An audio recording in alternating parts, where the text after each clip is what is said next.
Ngayon po kasi may sunod-sunod yung mga nailalabas na show cause orders ng COMELEC dito nga sa mga kandidato na may discriminatory or misogynistic remarks. And isa nga dun sa mga nabigyan ng show cause order ay isa niyong kasamahan at kasamahan sa Mindanao, si Davao de Oro Representative Ruel Peter Gonzaga, na ngayon tumatakbong governor. May I ask your comment lang po na marami kasing mga komento tungkol dito. Ano pong masasabi niyo rito? And even si Gabriela Party List Representative Arlene Brosas, nag-file siya ng bawal bastos sa election bill. Ano pong masasabi niyo doon? Well, I think as candidates, no, as public officials, we should maintain yung discourse sa public spaces na hindi tayo makakasakit sa grupo ng tao. If we allowed naman under the election omnibus code yung sinasabi nilang negative campaigning. This has been explained by Chairman George Garcia, by COMELEC. But if we want to attack a certain candidate or a certain adversary in a political position, you should not use something that would touch the sensitivity of a certain group of people. So dapat nga tayo, we always have to maintain decency in public discourse, especially if we're elected and especially if we're seeking a political position. Kasi ehemplo nga tayo, we're supposed to be the role models in our community. So we should at least be sensitive enough to and be circumspect in dealing with the campaign speeches and campaign remarks that will not belittle a group of people but actually demeans the humanity of a certain individual. So nakakasakit sa loob na nakakarinig pa rin tayo ng ganitong klaseng pananalita sa entablado. Ako personally sinusuportahan ko and I would like to commend the Commission, Commission on Elections for coming up with this bold step in disciplining, if I should say, no, the candidates running for this election, yung pag-adopt nila ng anti-discrimination and fair campaign resolution, because this will set the standard in keeping a productive and healthy public discourse during elections. Hindi na dapat din natin hayaan na maging ang pananalita ng bawat isa ay hindi lang nakakasakit sa isang individual, pero nakaka-demean at nakaka-dehumanize sa isang grupong tao, no? Sa isang mga sektor sa ating lipunan. So I hope hindi na madagdagan yung numero na yan. The last time I checked on the news, I think mga nasa 4 o 5 na sila na nabigyan ng show cause order.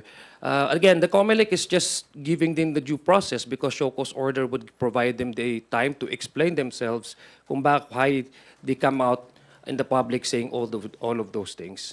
Opo. And Kung Zia, pabor po ba kayo dun sa panukala ni Kong Arlene na itong pagsasabi ng mga misogynistic remarks, sexist remarks ay maisama dun sa grounds for disqualification sa election?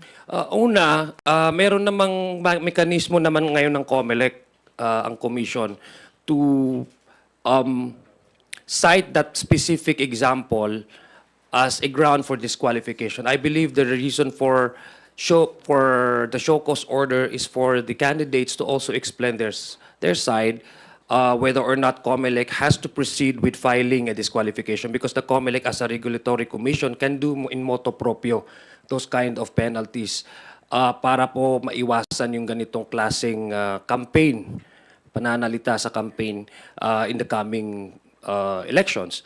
So ako, pabor ako na maging healthy at productive at well-intentioned yung mga speeches ng bawat kandidato, because hindi lang ho yun pagbibigay o pag-acknowledge ng right ng mga electorate sa kanilang pagboto during elections. Dapat po nasa isipan po nating mga kandidato that karapatan din po ng ating mga electorate that before they proceed to the precincts to cast their votes and exercise their right to suffrage, they will also be equipped with a well-informed decision. Hindi ho dapat tayo doon diskurso sa level ng kasarian ng tao, sa level ng paniniwala ng tao, but to what can we provide to our community to better the services of the government. Opo, and sorry, isang other topic lang po, Kong Zia. Kasi balikan ko lang po yung fake news hearing. Ah, sa tingin niyo po ba, I understand si Attorney Harry Roque may standing contempt order na yung House Squad Committee. Pero given na nabanggit po siya ulit dito sa House Tri-Committee hearing na sinasabing siya umano yung nasa likod nitong Polvoron video, sa tingin niyo po ba kailangan siyang ipatawag ulit ng this time ng Tri-Committee para makapagpaliwanag doon? Well, I think so. I think we need to provide him also the due course, due process to explain himself. Kasi the allegation, according to Ms.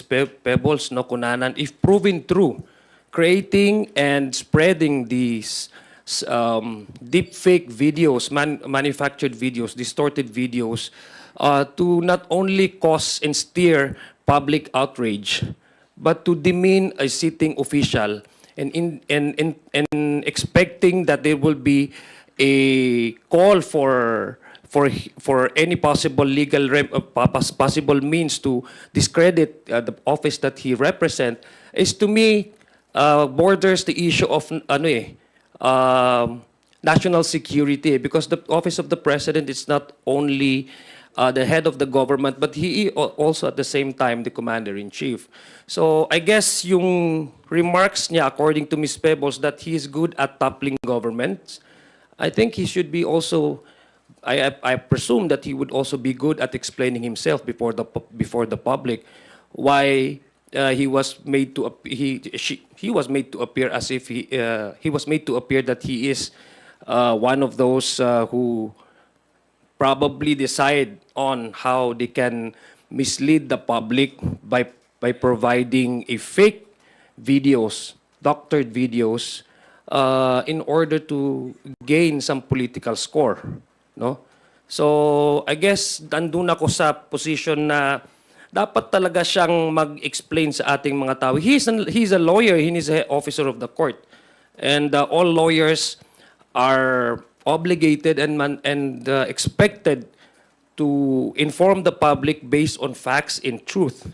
At hindi sila magiging fake news peddlers to a point where they are not only assailing the integrity of a certain individual, a sitting president at that, but they are assailing the integrity of the institution that the person is representing, which happens to be, in this case, the office of the president. Opo. And sir, yung testimony kasi ni Pebbles, yun nga, medyo mabigat.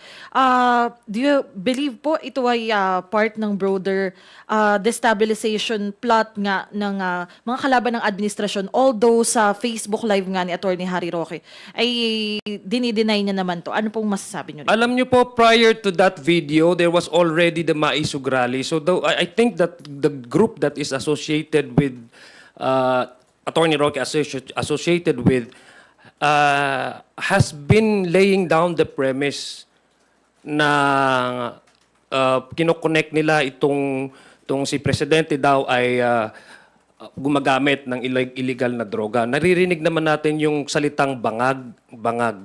So I think that there were already that effort and in laying down that premise so that they can steer public outrage, no? To gain, sabi ko nga, this group is so desperate that they have to come out with a doctored video, which to me it's not only that's only incendiary in nature, but it is a cheap antique to the lowest level, no? At hindi lang ito fake news, but this is a dangerous lie.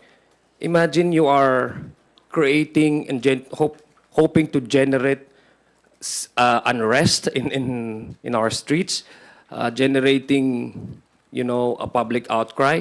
And I believe marami ng mga instances wherein masasabi natin na yung grupo kung saan na-associate si Harry Roque, publicly they have been condemning the president in the open, no? In fact, there was already a call by former President Duterte to withdraw the support of the PNP and the EFP. So I would say there was really indeed, probably, kasi it is difficult not to connect these events from the testimony of Ms. Pebbles. Kasi sila mismo, nakikita natin na meron talagang effort to lay down the predicate and lay down the premise that indeed the fake video, doctored video, was authentic para ipapakita sa tao na gumagamit nga itong presidente natin ng illegal na droga. Opo. Sorry, last na po, Kong Zia. Tungkol lang po sa Facebook, kasi mula sa inyong mga kasamahan sa Kongreso and even former VP De Castro and yung iba pang mga dumalo sa pagdinig, ay sinasabi nila yung Meta or ito ngang naghumahawak sa Facebook ay may great responsibility for the spread of fake news. Tingin niyo po ba kailangang magkaroon pa ng pananagutan yung Facebook sa mga isyung ito sa fake news, and ano po kaya yung dapat gawin, yun nga, yung mga content creators lang ba or pati Facebook kailangan talaga ma-hold accountable sa mga isyung ito, and in what way po kaya? Alam ko dapat din natin tingnan, hindi lang ho tayo i-regulate yung mga content na ina-upload dyan sa mga platforms na yan. Kailangan ho din natin magkaroon ng regulation sa pag-operate nitong mga social media platforms, itong mga creators, itong mga operators na ito, because they have the full access and control of their algorithms eh. Yung policy, yung internal policy nila kasi, for me, it does not work to really safeguard their platforms from becoming the space to generate fake information and fake news. Kailangan ho din natin malaman kung ano yung po pwedeng gawin ng gobyerno. If their policy, internal policy is not sufficient, then the government has to step in. And this is now, hindi lang ho ito bago sa ating sa mundo. There are a lot of countries who also regulate the operation of social media platforms and operators like Meta. In fact, in Singapore, the government has already adopted and approved a law, yung Protection from Online Falsehood and Manipulation Act. So if Singapore can do that, and Singapore is one of the most progressive countries in Southeast Asia.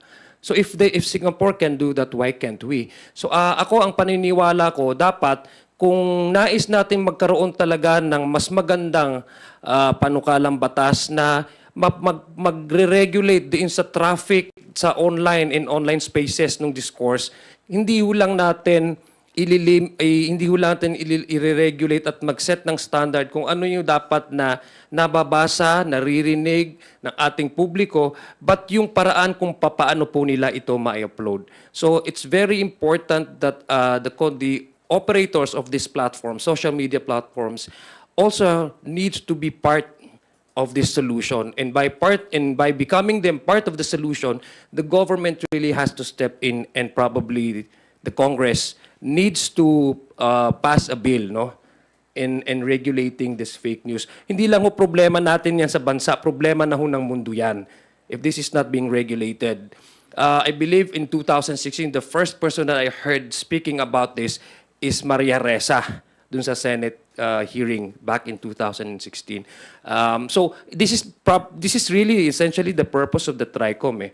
Kasi lahat, ang dami na pong sumusuporta dito sa ating ginagawa na hearing sa TRICOM, no less than a former high-ranking officials na nagsasabi na sila din ho ay biktima ng fake news. So, just to answer your question in a very short, pasensya na medyo nahaba yung sagot ko sa iyo. Tama po na dapat talaga ho magkaroon tayo ng panukalang batas, hindi lang po dun sa mga fake news, but also to explore on how the government can really earn an additional revenue from all these platforms eh. Kasi I believe nung tinanong po namin ng BIR kung ano yung mga mekanismo nila o polisiya nila para magkaroon tayo ng at least man lang magkaroon ng fair taxes doon sa mga gumagamit ng itong platforms na to at yung mismo, yung operators, wala ho silang maibigay ng konkreto na sagot. So if they are using, if they are using these platforms in order to, again, to monetize yung kanilang mga content at in the end, kung makakuha sila ng livelihood, I believe the government also needs to see that angle kung paano po magkaroon ng hindi lang ho malayang pamamahayag, but malaya in a sense na hindi ho mabigyan ng maling impormasyon ang ating publiko. Thank you, Melanie. We now recognize our Earl from IBC. Kang Zia, good morning po. Good morning. Kung balikan ko lang yung kay Harry Roque. Kasi you said nga, due process lang and it's a must na humarap din siya sa TRICOM para maging fair yung pagdinig, marinig yung side niya. But same as with Quad Committee, kahit may contempt order siya, ayun nga po yung ginawa niya, nagtago siya sa Netherlands as of the moment. And then, what do we make lang po of him being a lawyer pero sinasagot niya yung mga accusations sa kanya on social media and not never as of now in the formal committee hearing po? Well, I think as a lawyer, he knows very well that he needs to respond to these allegations on a legitimate platform. I believe ang kanyang ginagawa sa ngayon as a, I don't know if I can consider him a vlogger, but yung mga kanyang mga response should have been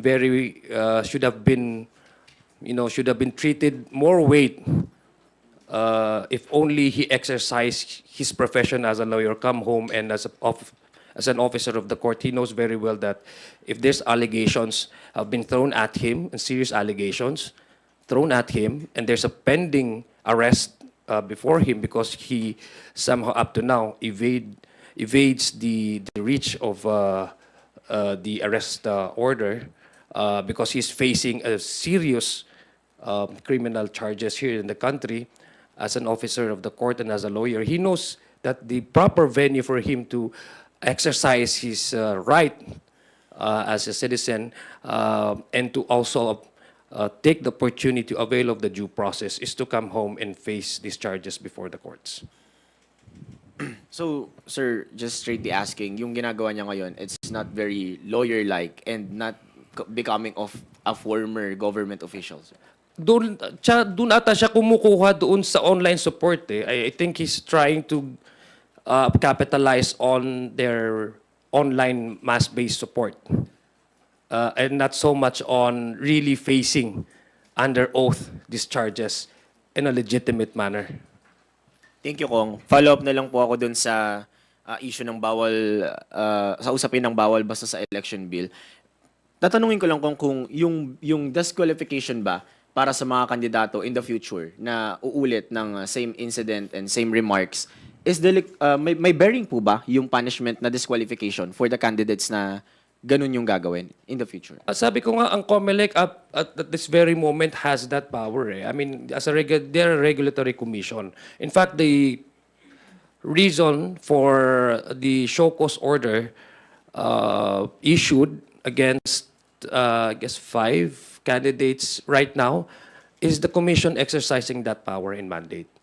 So, should there be any amendments, possible amendments to the Omnibus Election Code, we are open naman. We are open naman to discussing that. Kasi nga kailangan ho natin ma-safeguard hindi lang ho yung karapatan ng ating electorate na bumoto, yung right to suffrage, kailangan din ho natin silang i-safeguard from remarks na hindi nakakatulong sa paglago at pag-progress ng kanilang komunidad.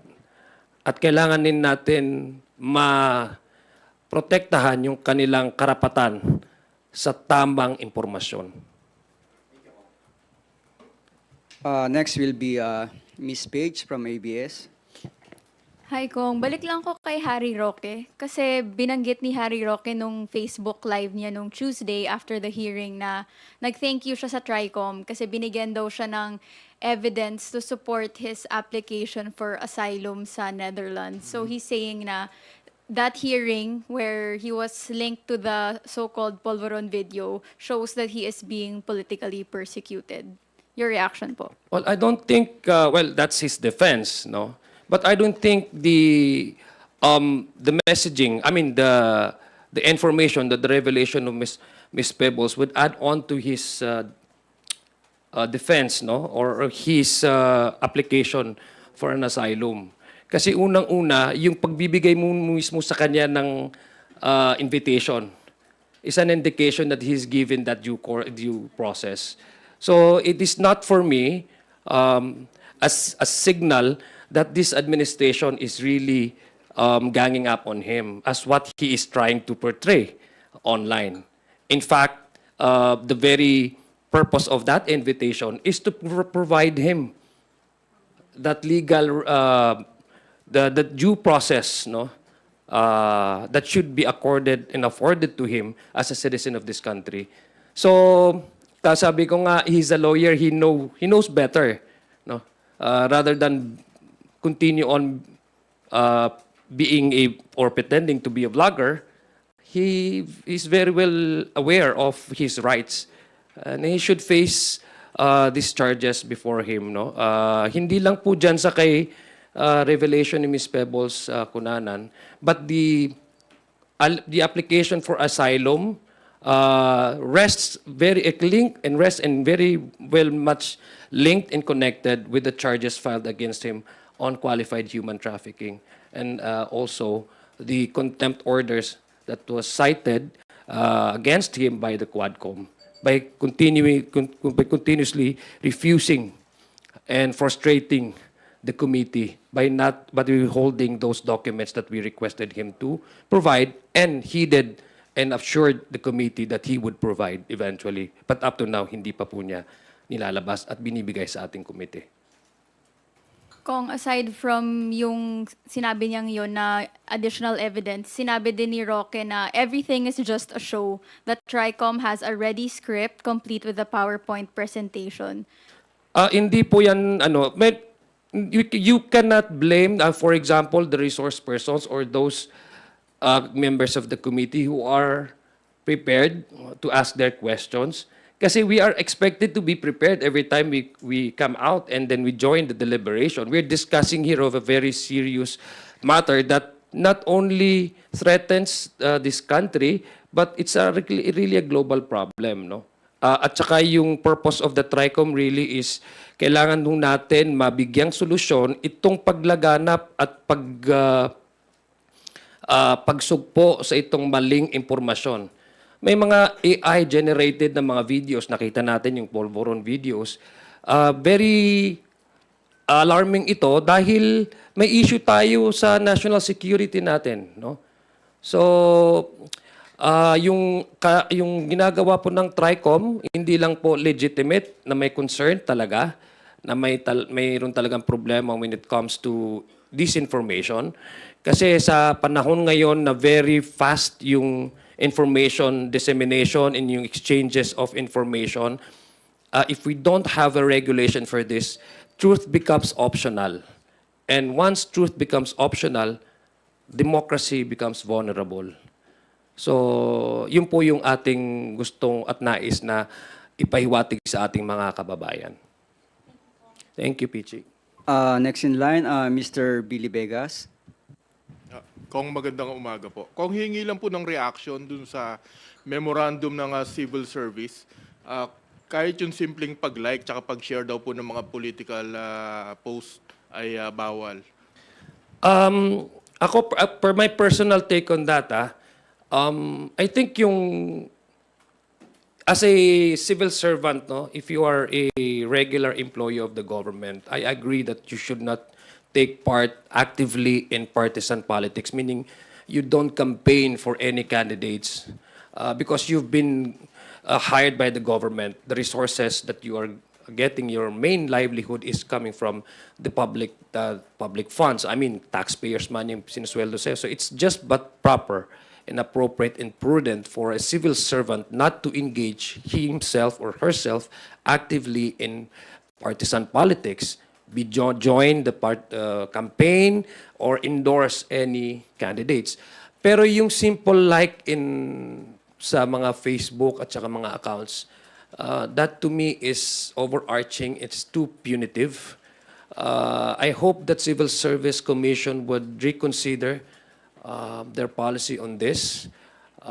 It's not ano naman eh, it's not to me it's not tantamount to engaging in partisan politics just by simply liking campaigns, sorties being uploaded on social media, etc. by civil servants. So, para sa akin, I hope that we can still maintain that our civil servants remains to be non-partisan and apolitical, but as simple liking for a very simple reason that they like the messaging na hindi naman sila nang-endorso o nangangampanya doon sa kandidato is to me too restrictive and too punitive. Kung hingi na rin po ng reaction dito po sa sinabi ni Sasot. Sabi po niya, it's an honor to be cited in contempt by a very corrupt House of Representatives led by a very corrupt speaker. Una sa lahat, may honor pa ba siya? I mean, these are people who portray themselves as heroes but do not have the honor to face a legitimate investigation and to face the public and explain themselves under oath kung bakit may mga sinasabi silang hindi tama at hindi hindi totoo. So I think being honorable is to not only being brave online, but brave enough to face the charges and under oath express your sentiments. And by the way, I thank those bloggers who have participated in our committee hearings. I take these people as you know,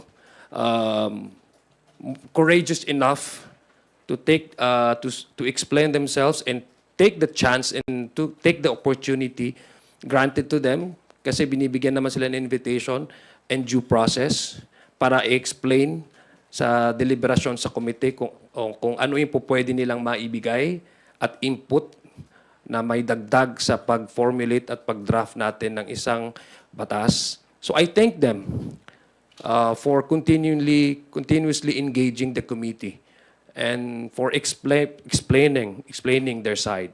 Kasi yun naman talaga dati sa atin dito na dapat ay kung mayroon sila kasi yung parte doon sa sektor na yon.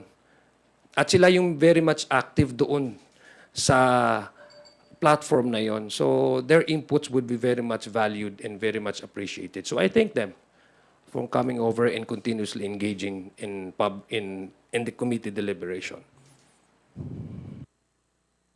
Thank you, Billy. Next question will be Billionario Sandro. Hi, good morning, Kong. Kong, may recently nga ang daming pinag-usapan sa internet yung tungkol dun sa bastos na sa kampanya, and then recently itong yung openly pagbawi ng endorsement ng LGBT community kay Heidi Mendoza. Tingin niyo po ba anong aral yung makukuha natin from all these events? Yung lesson na very simple lang yung message na be more sensitive, circumspect, and be decent in public discourse. Hindi lang sa mga kandidato but in all public spaces where discussions are being are being exercised and valued and celebrated in spaces where opinions are matter. I think the baseline should be remarks, statements, opinions are to be in line with our purpose of progressing the community. I think that's the basic messaging that we need to maintain and uphold. Sa tingin nyo saan kaya nagagamit? Kasi nanggagaling ito. Kasi parang yun nga ang dami pong incidents nung hindi lang pala isa. Even Gabriela na found ata out. sila. Yes, ang dami. Ang dami Saan na. po kaya nanggagaling ito? Hindi ko talaga alam dahil ako personally kung tatanungin mo, hindi ko alam kung bakit ganun yung konteksto ng mga sinasabi ng mga kandidato dahil baka naman may peculiarities kasi ng bawat komunidad, no? Pero it also has something to do with yung toleration, yung level of toleration sa ating kultura na I think that has to be changed. Na yung bakit kailangan pwede ka naman mangampanya at mag-joke without hurting a certain sector. If you attack an individual, make sure that yung campaigning mo, yung negative campaigning mo, ay hindi makakasakit, hindi lang makakasakit sa isang tao or demeaning yung pagka-humanity ng isang kandidato na kalaban mo, but hindi dapat makasakit sa isang sector kung saan nabibilang ang isang individual. So, partly also because this move by the Commission, by adopting this resolution, is really to change that type of mindset and culture where lewd jokes are acceptable and tolerated. So, kailangan natin talaga mag-change ito kasi itong nangyayari, it's a lesson actually, it's a lesson. I look at the good side. The good side is a lesson na kailangan nating malaman. And unfortunately, it's something that we learned in a hard way kasi may mga 5 na kandidato na isyuhan ng show cause order at sana hindi po madagdagan ang kanilang bilang. May connect po kaya to kasi parang we had a former president na nagmumura doon sa... Doon kaya galing yon, sir? Kailangan talaga natin ma-change yung ganong mindset eh. I think tayo lang din sa publiko ang magsasabi sa mga kandidato natin. We deserve better platforms of governance. We as electorate, as citizen of this country, should demand to our candidates and leaders that kung ano man yung dapat namin malaman at marinig sa inyo, ay yung kung ano yung makakabuti sa amin. So, ganun din yon. It's so, tama nga yung sinabi mo, dahil we tolerate this kind of lewd jokes and no less than the former president, nagjo-joke sila ng ganito. So, yun ang parating natin and consistent ang messaging natin dito sa House of Representatives that this kind of remarks should not be normalized and it should not be trivialized. Kasi hindi maganda sa pandinig ng publiko at nakakasakit sa mga individual na nabibilang sa mga ilang sektor at grupong based sa kanilang gender at based sa kanilang paniniwala. Thank you, sir. Thank you. Thank you, Sandro. We now call on Elson. Hello, Kong. How are you? Hingi lang po ng comment nyo sa isang development po sa ICC. Yun daw pong prosecutor ng ICC is looking into the, I guess, evidence against the co-perpetrators daw po ni dating Pangulong Rodrigo Duterte. And if needed, the judge will also issue a warrant against them. Although, sir, wala pong sinabing pangalan, kasi confidential daw po. But, of course, ang iniisip po natin ay si Senator Bato. Your reaction? Again, this is entirely within, I guess, the administration has been very consistent in saying that we no longer deal with the ICC. But as to the jurisdiction where the ICC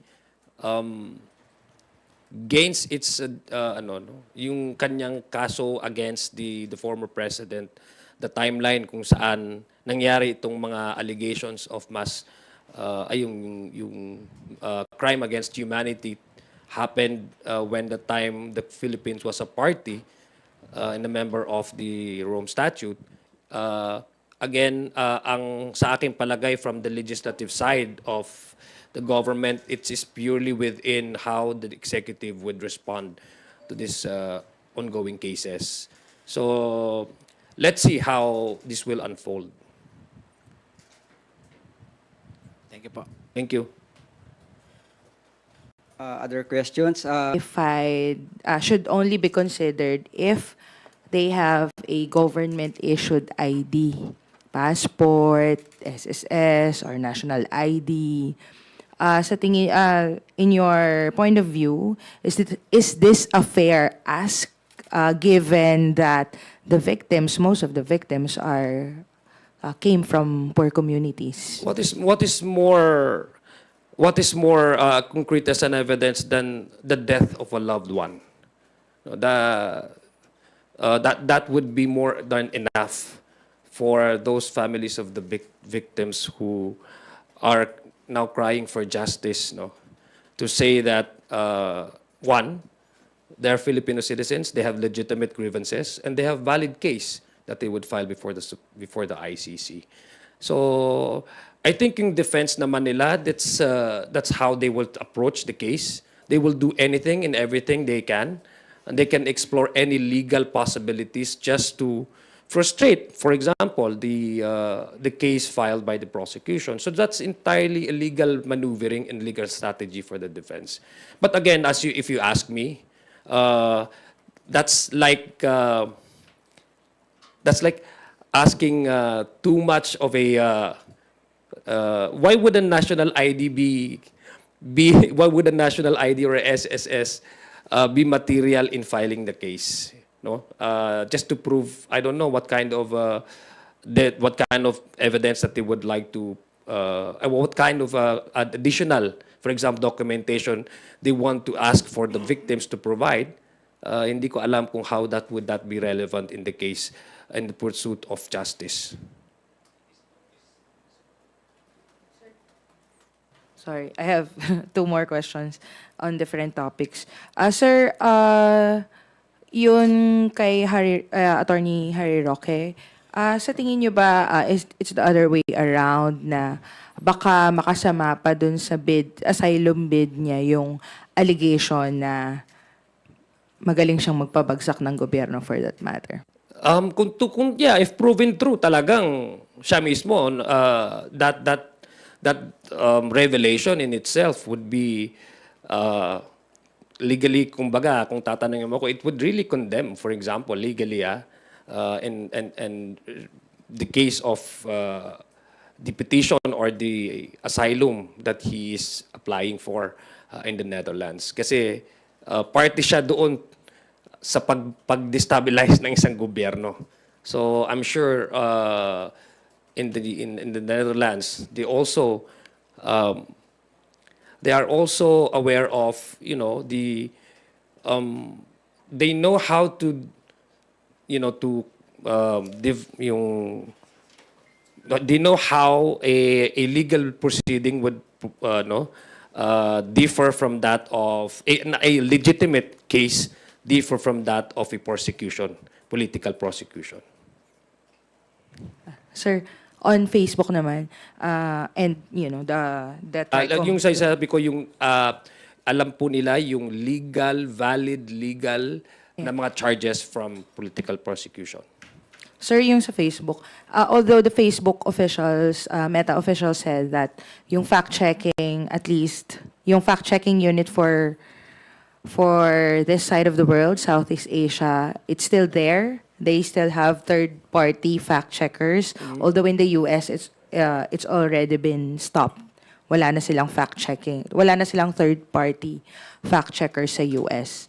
So, do you think moving forward, they should maintain that third-party fact-checker partners just to ensure that what is posted in their platform, you know, is not harmful, to say the least, Yeah. are not harmful to say the least. Any possible mechanism that would maintain a productive or healthy discussion online is a welcome development. No, I would advise personally the Meta, no, Meta kung at saka not only Meta but all the social media platforms to sanitize their platforms from distorted videos and fake news that is harmful not only to the individual being targeted, but to the entirety of the entirety of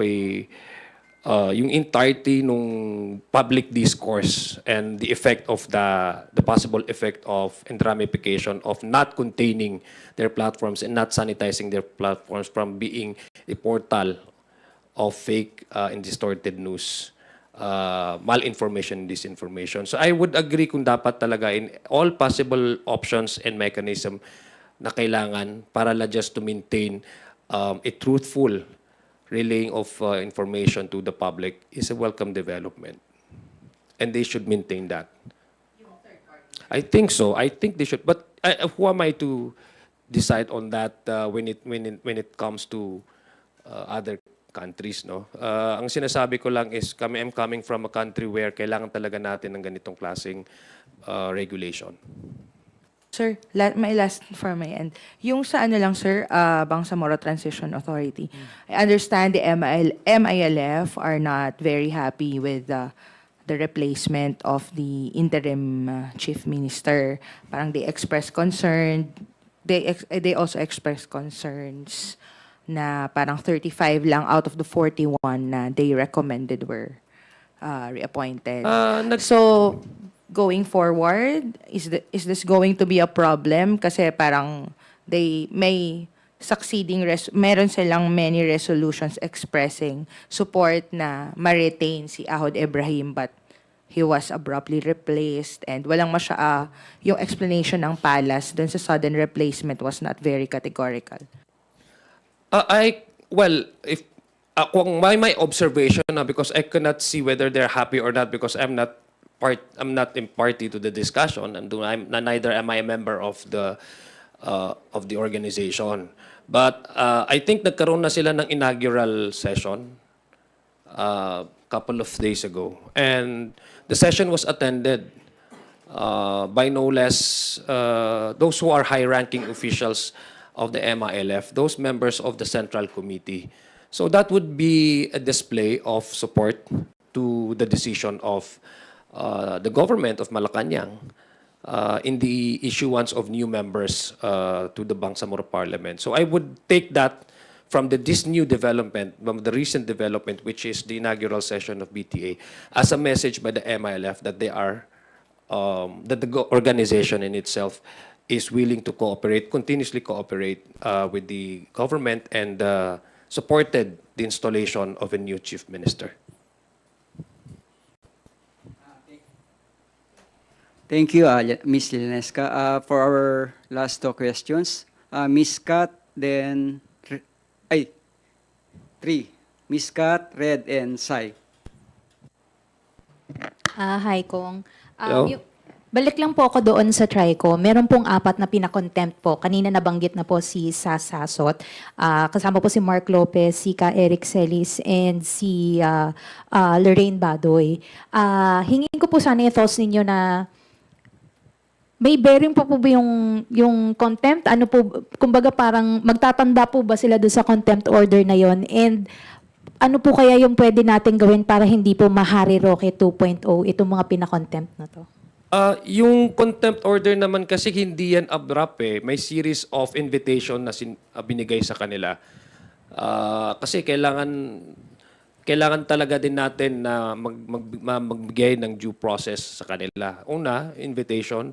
And if their absence, continuous absence, are not justified legally or medically or otherwise, wala silang justification for the continuing absence in the committee deliberation. So talagang mapupunta yan dun sa contempt order because yung sa rules kasi ng committee is yung absence, no? Yung deliberate absence without even providing the committee the justification is constitute the deliberate frustration for the committee to come up with the laws, no? With possible legislation. So hindi naman siya abrupt. They were given the chance to attend the committee hearings. At ginawa naman po ng mga kanilang mga kasama sa kanilang industriya. I mean kung industriya ba or sektor, no? Nakita naman natin yung mga prominenteng mga vloggers na nakasama nila sa kanilang mga sa kanilang known to be their friends and allies in the vlogging community, nakipag-communicate naman sila sa ating mga membro ng komite. So, pagkakataon nila ito para under oath, ma-express na nga rin nilang kanilang sarili at ma-explain nila kung bakit sila naglalabas ng ganung mga balita at probably mabigyan ang komite ng mga inputs na mas maganda pa, na mapapangganda yung magiging resulta nitong TRICOM na ito, which is magpasa ng isang batas na ayon sa pag-regulate sa mga fake news. Pero sir, follow-up ko lang po kasi yung tatlo po sa kanila apparently nasa labas po ng bansa. So hindi po ba parang baka po kasi maulit yung kay Harry Roque na hindi na talaga siya nakaharap, pumunta pa ng ibang bansa na nag-apply pa for asylum? Hindi ko alam kung ano yung mga courses of action na gagawin nila, but as far as we are concerned, sila ay they're continuously skipping the committee hearings. They're frustrating the committee deliberation, and kung ano man yung magiging takbo ng kanilang magiging development, kung paano nila iwasan itong committee hearings,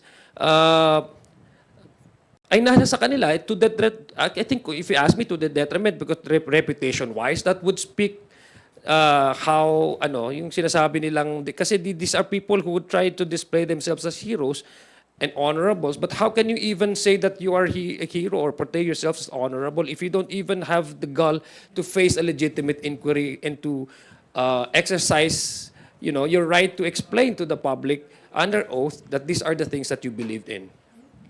Sir, next po is sa TRICOM pa rin, meron pong nabanggit si Commodore Tariela na merong Filipino vloggers pa po na nagpapakalat ng disinformation. And yung disinformation nila is more on paggiling po sa China. Ano po yung thoughts ninyo dito ng mga kapwa Pilipino pa po natin yung kumakampi? Ito ay hindi lang fake news eh. Ito'y agarang pagtataksil sa ating bansa. It's so disturbing that there are Filipino bloggers who support the narrative, the false and negative narrative of China to claim ownership over a portion of our seas. No, it is not only to me. It's not only a betrayal or being yung pagiging traidor sa kanyang bansa. It's dismantling our sovereignty one post at a time. So para sa akin, just to be candid about it, pagtataksil at hindi siya karapat-dapat na tawaging Pilipino. So it's really disturbing that some of our Filipino kababayan are even pursuing the narrative of China. Remember, kung ikaw ay isang Pilipino, naniniwala sa integridad at sobereniya ng Pilipinas, hindi lang kasi yung issue ng teritoryo ang pinag-uusapan dito. Yung mga harassment na ginagawa sa mga most vulnerable sector in our community, mga fishermen, tinan nyo yung mga nangyayari sa kanila doon. Maski yung man lang yung maging konsiderasyon mo, para magkaroon ng ganong paniniwala na dapat talaga hindi suportahan kung ano man yung naratibo ng China. You forget about national security, just being Filipino. No? Kawawa yung mga nangyayari sa ating mga fishermen dyan sa area na yan, no? Sa West Philippine Sea. Yun man lang, I think that would be enough for a Filipino to really say na hindi dapat maging supportive doon sa naratibo ng China sa pag-angkin nila dito sa West Philippine Sea. Sir, sorry, last na lang po.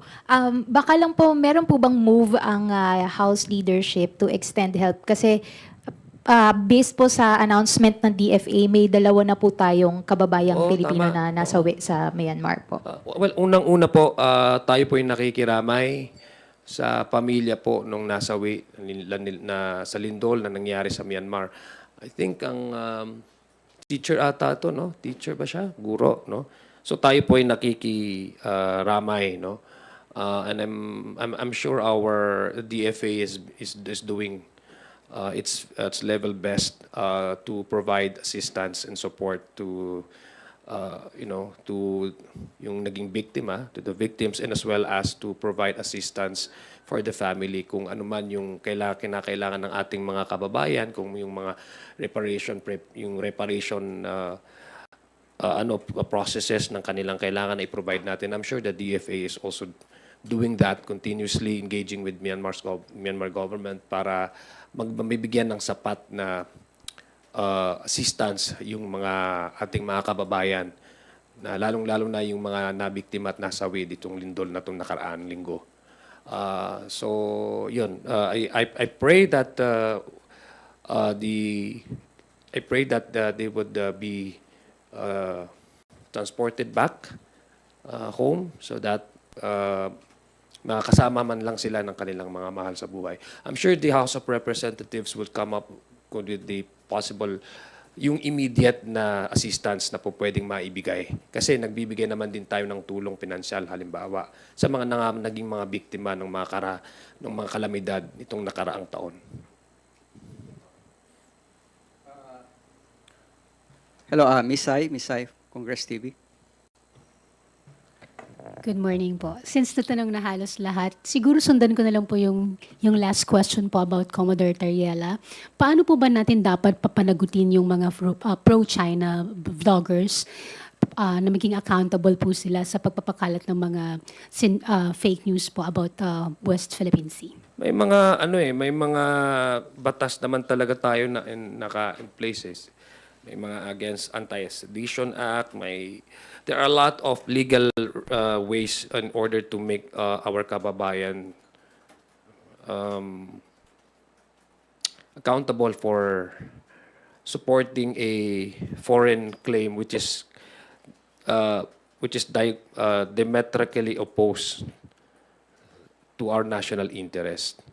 So sa pagkakaalam ko, based on the mga committee hearings ng aking na puntahan sa TRICOM, meron namang ongoing na build-up cases, no? Doon sa mga suspected na mga mouthpieces ng China dito sa ating bansa. So I'm sure yung legal way on how to make them accountable, meron naman tayong mga batas na nanandyan. May anti-sedition, and many others, no? Thank you. For today's last question, Red Mendoza from Manila Times. Hi po, Kong. Marami-rami po akong tatanong sa inyo. Sige, tanungin mo na. First off, nag-comment po si Professor Ana Malindog Uy sa insinuation nyo na siyang pro-China vlogger siya. Sinabi niya na ano daw, her consistent criticism of the government's confrontational and belligerent stance in the South China Sea should not be equated with disinformation. Sabi niya, would having such a perspective be tantamount to spreading fake news? And idikit ko na rin po ito, sinabi po ito ni Lorraine Badoy kagabi, na Congress daw is the most rotten organization daw, led by Speaker Martin Romualdez. And sinabi niya na dapat daw hindi raw iboto yung mga member ng TRICOM. Ito yung sabi niya sa statement niya na the Martin Romualdez-led Congress will go down in Philippine history as the most rotten, the most bizarre even. Congress that ever blighted this noble nation of ours. A superlative ball that needs to be lanced for the putrid rot it holds. Kung, of course, itong mga statements na ito, of course, this is in relation doon sa mga sinabi nila sa TRICOM committee. What's your take on this po? Maraming tanong yun. No? Unahin muna natin yung sinabi mong Filipino vlogger. Si columnist po namin siya, si Professor Malindog Uy. Well, there's no problem if you're sharing your personal opinion and observation on the ongoing development over the West Philippine Sea. But if your opinion is diametrically opposed to our territorial claim over this land, then that's become an issue of national security concern. Second, Yung kay Badoy po. Badoy, I do not expect praises from them. So let's just leave it at that. Thank you. Second question po. Kanina po nakabalita po na yung Chinese businessman po natagpo ang patay po sa May Rodriguez Rizal. And of course, sinabi po ni Speaker Romualdez dati na fake news daw yung mga increasing crime rate sa bansa. Pero ito, may Chinese businessman po na namatay sa nakitang patay po, kidnap for ransom po. Ang sinasabi daw pong dahilan, pogo daw po. Hindi po ba to, you said, diametrically opposed din po sa sinabi ni Speaker Romualdez na bumababa ang crime rate while we are looking into etong nangyaring incident na ito? Well, one incident cannot just overrun and overhaul the data gathered by the PNP. No? Kasi nagre-rely tayo based on the criminal rate as submitted by the PNP. And all of the data, we presume, to be coming from the different PNP headquarters across all of the across the country. So I will stand by the rate, criminal rate that has gone down as submitted by the PNP as something that is official. One incident cannot overhaul entirely the data, the official data that was collected by our different PNP posts all over the country. And what it says is the criminal rate has gone down. Pero this is a Chinese tycoon, businessman Hindi ko po. alam eh.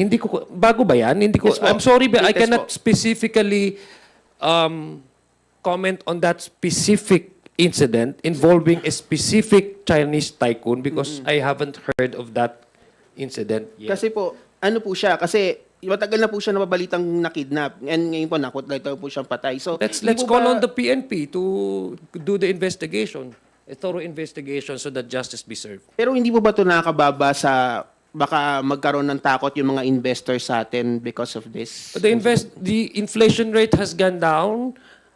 It's 1.8 na ngayon. The employment rate has gone up. The 3.8 ata, and our credit rating in the international community is very stable, and we have garnered the confidence of our international partners as far as our credit rating is concerned. So I don't see any reason why one incident would try to just simply dispel all of these achievements and progress that we have attained insofar as the issue of international investment is concerned. Again, if that is the case, I believe the person deserves justice. So I personally would like to call on the PNP to do a thorough investigation on this. Last na lang po. Of course, we all heard about the tariffs, the Trump tariffs, yung wild weekend where the US president had slapped tariffs from across different countries, including the Philippines. I think 17% yata tayo. And then kagabi lang po, he took it back except for China. Of course, sinabi na ni Yusek Castro na hindi raw maapektuhan ang mga Pilipino sa tariffs na to. Pero of course, some of our products came from the United States and we are also exporting to the United States. So hindi po ba din nakaka-pressure ito, nakakatakot din po sa ating mga exporters to the United States? And of course, yung ibang mga products din galing China. So what is your take on this po sa mga tariffs na ito? Oh, well, I think the executive branch has been doing a lot insofar as addressing this problem. Should there be any problems that would come out, no, in terms of how the policy of the United States now is being exercised by their government. No? When it comes to their relationship with other nations, that is in a way cannot be decided upon by one single country like such as ours because that would be internal to them. So I believe the relationship between the United States and the Philippines has been consistently going strong. So with other bilateral talks or with other investment agreements with the United States, I believe our government is doing a lot and been in constant communication with their counterpart in the United States. Super last. Do you think po ba kailan palakasin natin ang ating domestic production, domestic domestic production like yung mga negosyo natin para at least mas stem natin yung issue sa tariffs ni US President Donald Trump? Sa totoo lang, sabi ko nga, this concerns with is an ongoing development. It's still an ongoing development, and I believe the Philippine government is in close contact and very much party ang is very much remains to be a very much a strong ally, not only the ongoing bilateral talks or in militarily or even economically. So ako sasabihin ko sa iyo right now, this is a new development. It does not only affect the Philippines but in even yung mga kanilang relationship with their neighboring countries like in Canada and Mexico, etc. So kung akong tatanungin mo, it's still within the purview of the executive, and so much as to how they will be able to secure our advantage, that would be entirely on how these two governments would come out with a solution in addressing this problem in some of our tariff. Kasi sabi ko nga, that's how the U.S. domestic policy is now being going under the Trump administration. Thank you po. Thank you. Before we end today's press conference, we would like to thank once again our Assistant Majority Leader. Alam ko may meeting pa si Kong Sia at magkakampanya pa. And sir, any brief closing remarks? Again, marami pong salamat. Sana po yung na medyo naliwanagan po tayo sa mga issues sa ngayon, and maraming salamat din po sa inyong pagdalo sa briefing na ito, at be safe, no? Always be safe. Mabuhay po ang bansang Pilipinas. Assalamualaikum warahmatullahi ta'ala wabarakatuh. That ends our press conference day. Thank you very much.